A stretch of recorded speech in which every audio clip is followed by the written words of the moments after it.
जन्म नाही पुन्हा।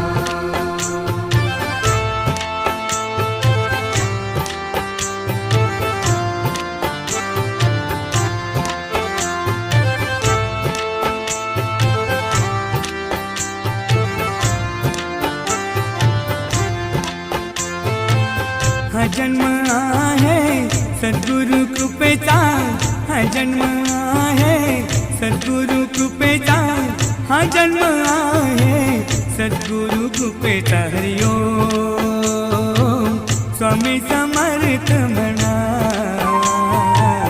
हा जन्म